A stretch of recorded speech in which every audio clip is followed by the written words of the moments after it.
blocos econômicos eles vão nascer dessa contextualização e do aceleramento da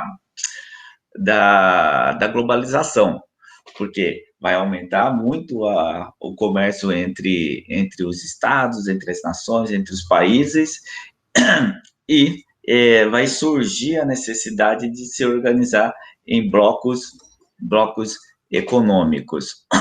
E vão nascer uma série de blocos econômicos, e com características diferentes entre eles, nós vamos ver nesta aula.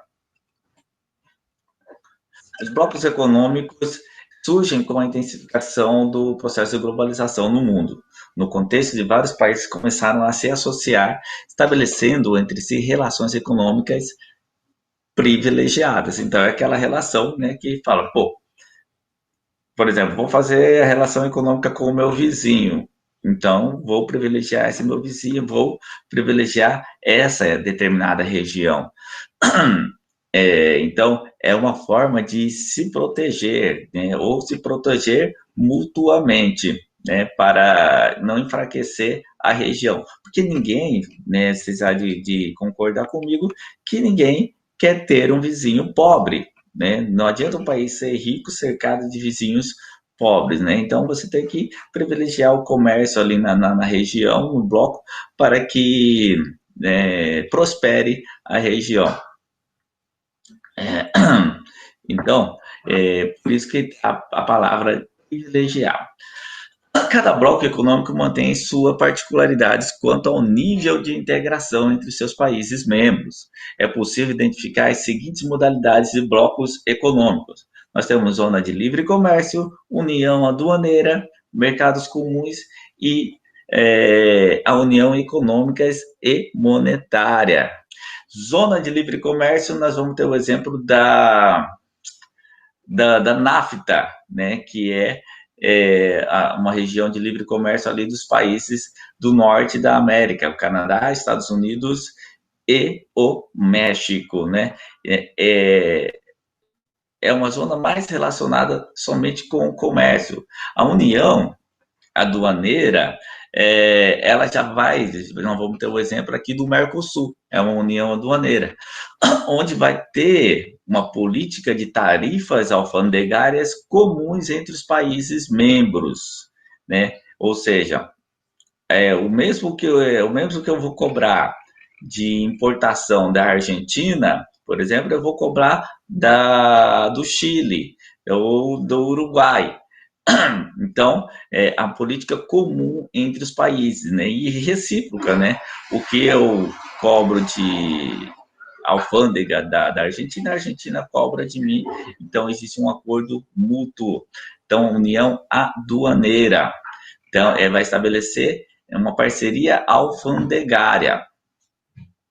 E o mercado comum já é diferente. O mercado comum já vai haver uma livre, além da união aduaneira, ele vai somar a livre circulação de mercadorias e a livre circulação de pessoas, de um país para o outro. Ou seja, se o Mercosul fosse um mercado comum, né, você poderia ir trabalhar na Argentina e trabalhar no Uruguai, sem precisar, né, ter trâmites legais, né, na aduaneira, né, alfândega, aliás.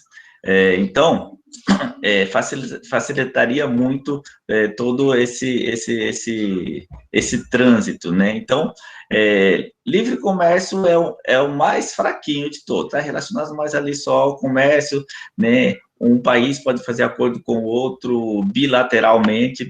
A união aduaneira não, já todos os países, né, fazem um acordo comum.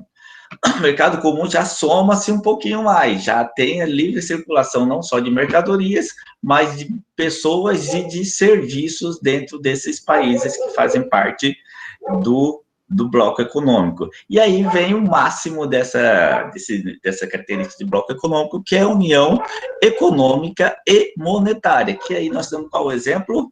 É o exemplo da União Europeia. que aí já não é mais nem um mercado comum, já é mais, já é uma união econômica e monetária. Eles adotaram o euro enquanto moeda comum entre os países e a união monetária toda. Então, por exemplo, as leis sanitárias, tudo mais, vão ser unificadas na União Europeia. Então, as regras que eu tenho para produzir um produto na Inglaterra, na Inglaterra não, na Alemanha, vai ser a mesma regra que eu vou ter que seguir para mandar esse produto para a Itália, para a França, né? Porque existe uma união econômica e monetária. Vocês viram que eu falei Inglaterra? Não, exatamente por isso, porque a Inglaterra, além de não ter adotado a União Econômica quando ela foi realizada, porque a Inglaterra não adotou o euro como moeda, ela continuou com as suas libras esterlinas. E depois, né, abandonou também o acordo comercial, deixando também de fazer parte do bloco enquanto mercado comum. Então, a Inglaterra não faz mais parte da União Europeia, já não tinha adotado o euro enquanto moeda e agora não faz parte de vez. O bloco foi todo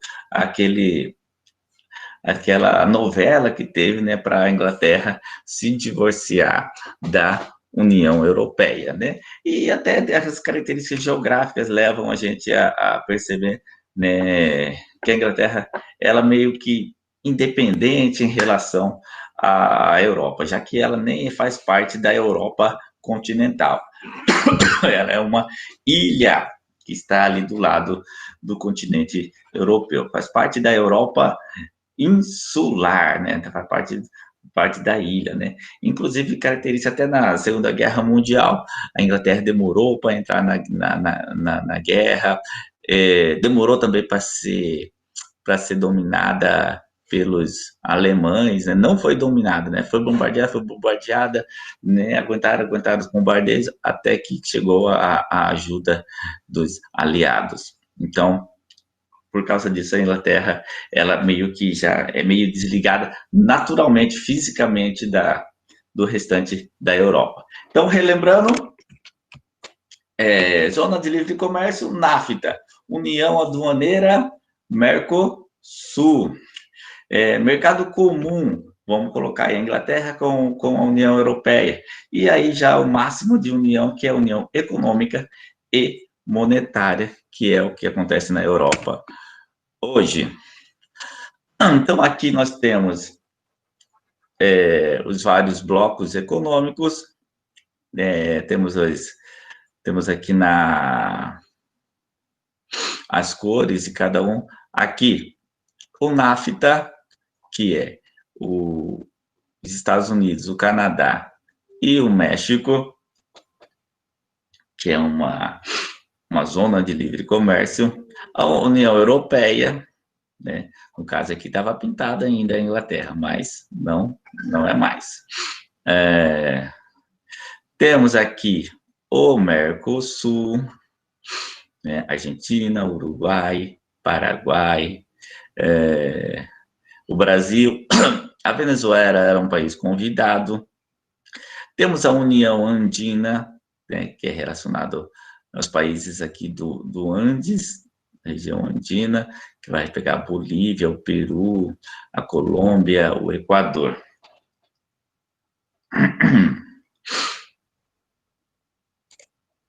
A União Europeia é um dos principais blocos econômicos do planeta. Suas origens datam de 1957, quando os países da Europa europeus, Países Baixos, né, que é a Holanda, Bélgica, Luxemburgo, França, Alemanha Ocidental e a Itália, criaram o mercado comum europeu. Então, era o mercado comum, como eu disse antes ali, né?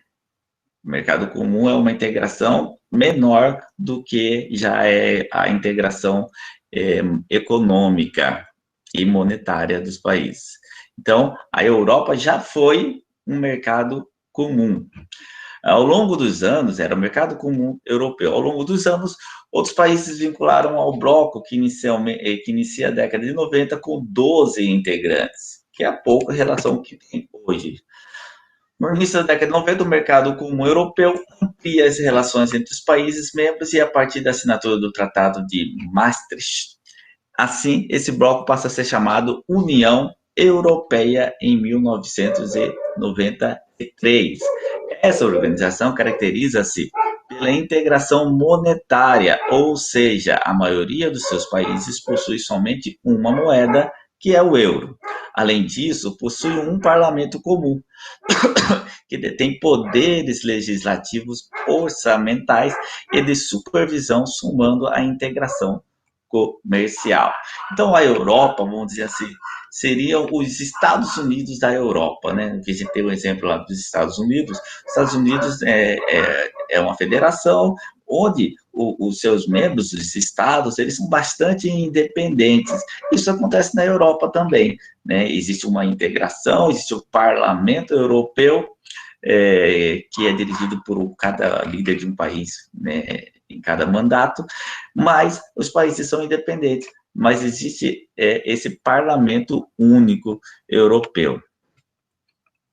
Nas últimas décadas, o bloco permitiu o ingresso de vários países do leste europeu, além de algumas ilhas do Mediterrâneo, chegando a contar em 2015 com 28 membros. Então, por isso que eu falei que era pouco a relação que tem hoje.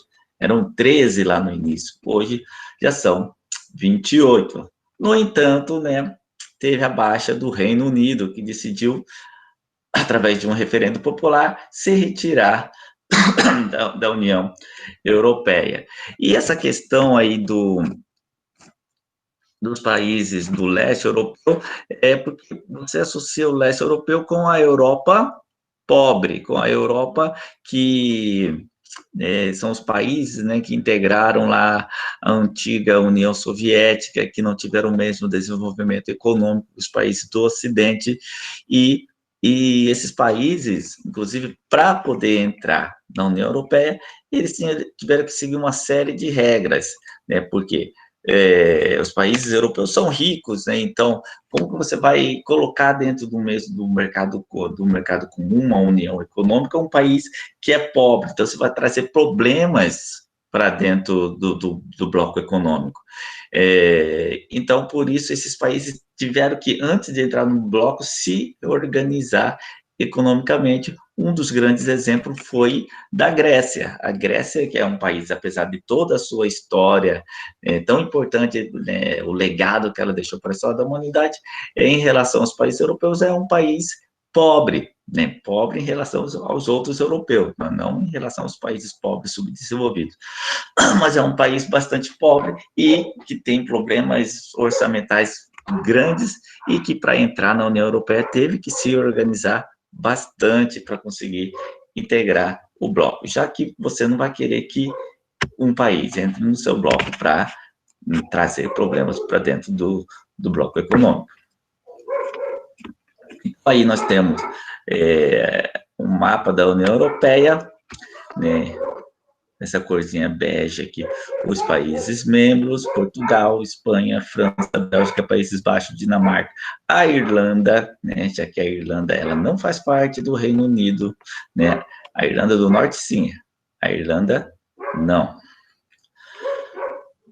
Itália, Austrália, Hungria, Romênia, né, esses países entraram mais recentemente aqui, né, Malta, Chipre, né, que são as ilhas do Mediterrâneo, Bulgária, Romênia, Hungria, Eslováquia, que era a antiga Tchecoslováquia, agora temos República Tcheca e Eslováquia, a Polônia, tão falada na Primeira e Segunda Guerra Mundial, esses países como a Lituânia, a Letônia, a Estônia, né, são países que entraram mais recentemente aí no bloco. E temos aqueles que são candidatos a participar do bloco, que são esses que são de verde, que são países também ali dos Balcãs, do leste europeu, aqui onde nasceu a Primeira Guerra Mundial, ali na região dos Balcãs, que tem um problema muito grande nessa relação entre os povos, né? Existem ainda disputas, né, por independências aqui nessa região, então é uma região ainda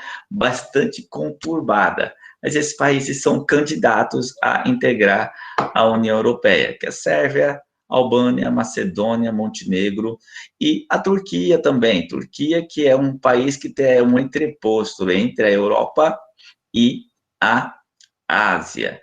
Mas a Turquia é candidata a fazer parte da União Europeia. E aqui, como esse mapa é de 2016, está colocando o Reino Unido como em processo de saída, né? Só que agora essa saída já foi concretizada. O Reino Unido não faz parte mais da União Europeia. No início da década de 90 foi formado o NAFTA, North American Free Trade Agreement, ou agrupamento, acordo comercial entre os Estados Unidos, Canadá e México. É um bloco restrito ao domínio comercial, que eu falei lá no início da aula, e, portanto, bastante limitado, né, quanto à integração econômica entre os seus membros. Foi o que eu disse, né, tá nessa ordem, né, bloco econômico, né, é mais relacionado só ali. A aduaneira já é mais um pouco avançado. Aí o bloco econômico.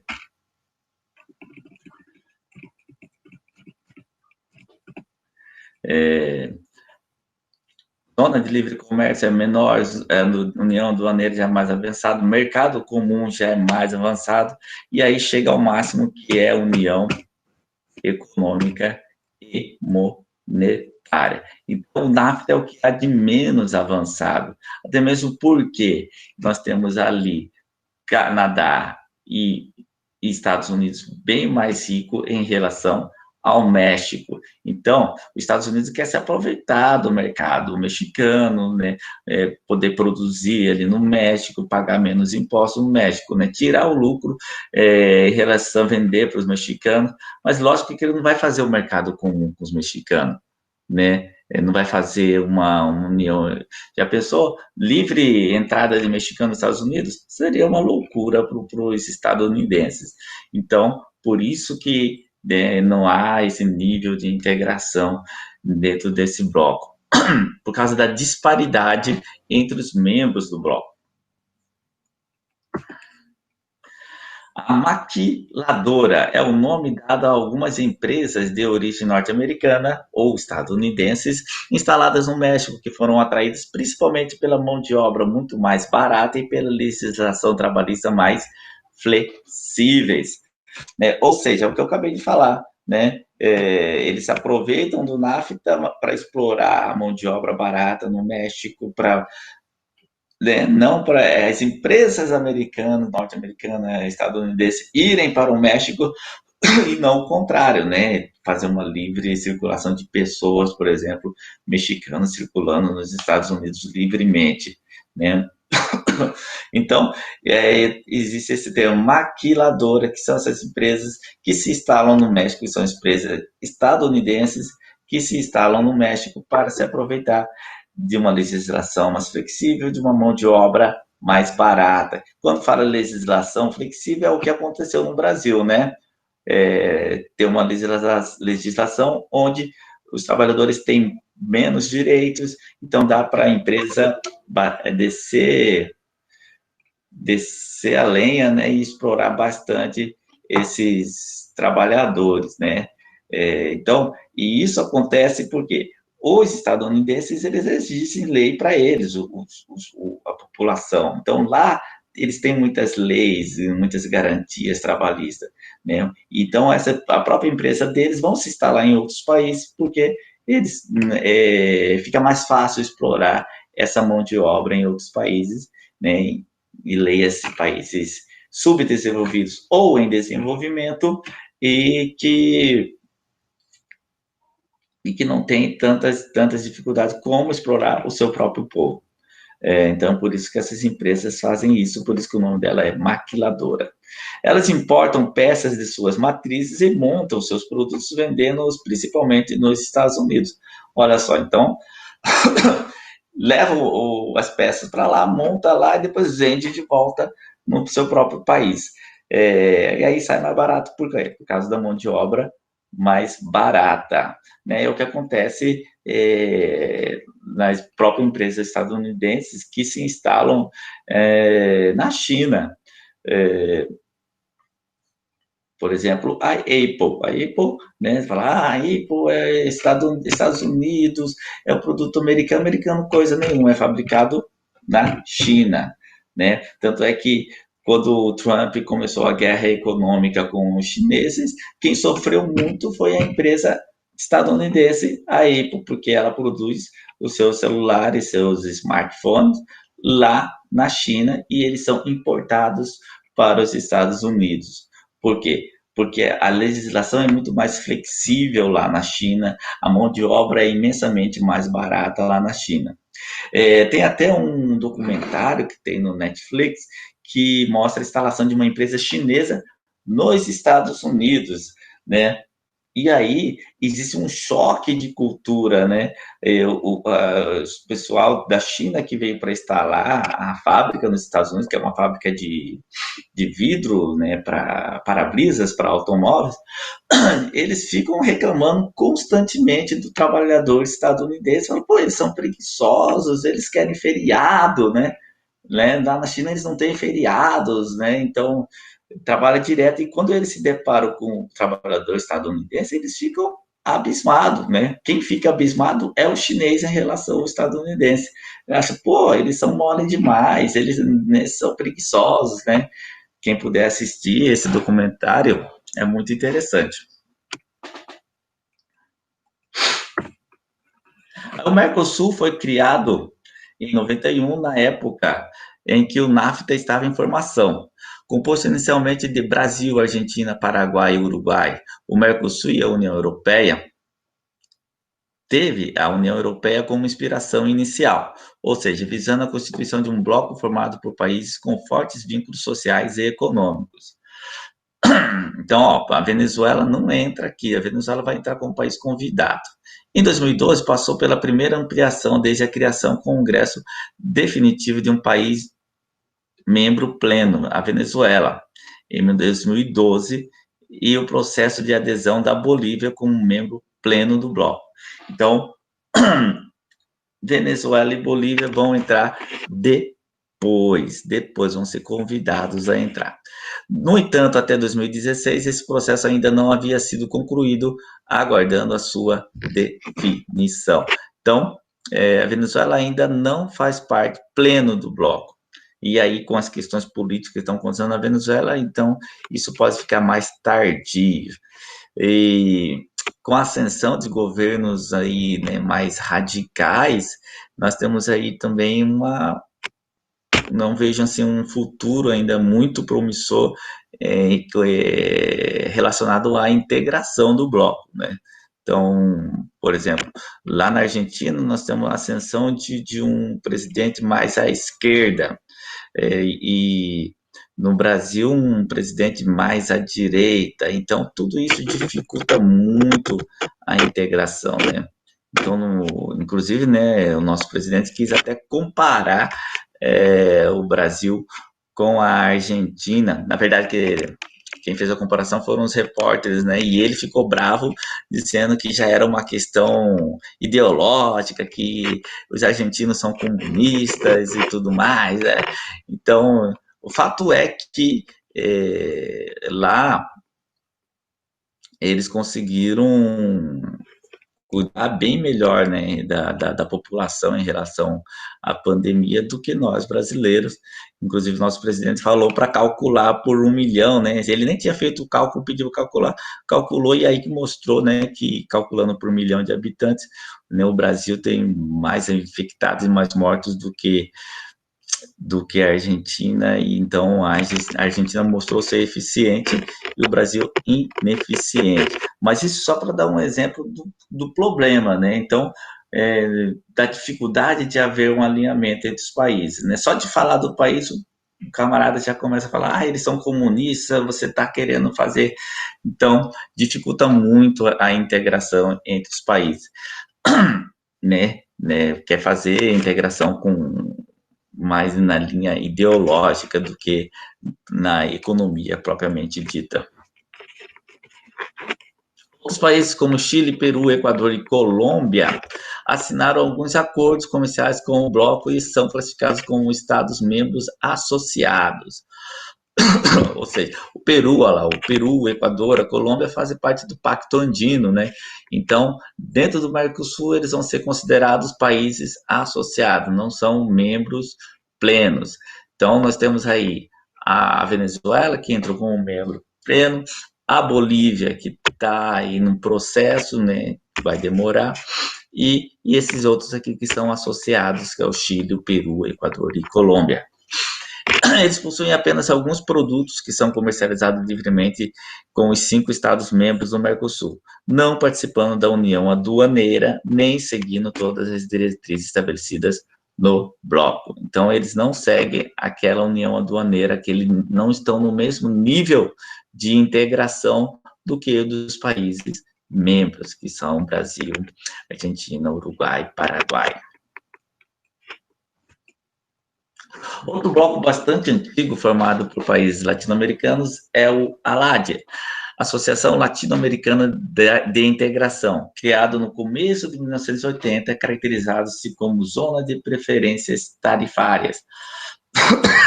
Nesse tipo de associação, o processo de integração econômica ainda é incipiente, ou seja, bem pequeno, incipiente, e depende de acordo entre os países membros para a definição de uma tarifa comum. A Cooperação Econômica da Ásia, a APEC,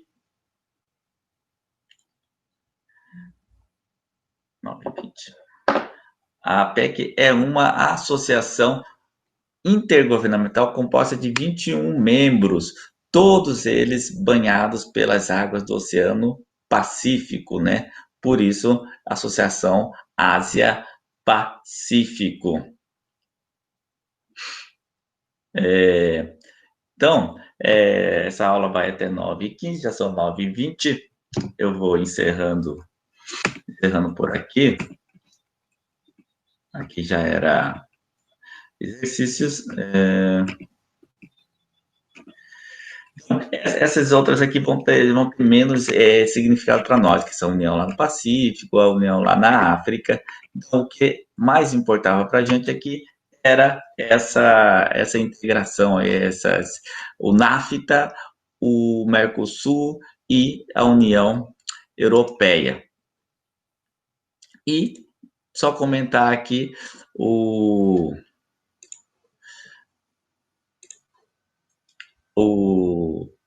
a ALCA, né, que foi uma tentativa dos Estados Unidos de criar uma área de livre comércio nas Américas, queria integrar toda a América, mas naquele nível de livre comércio, ou seja, não ia haver integração com os Estados Unidos, aí ia ficar bem fácil para os Estados Unidos explorar todos os países da América.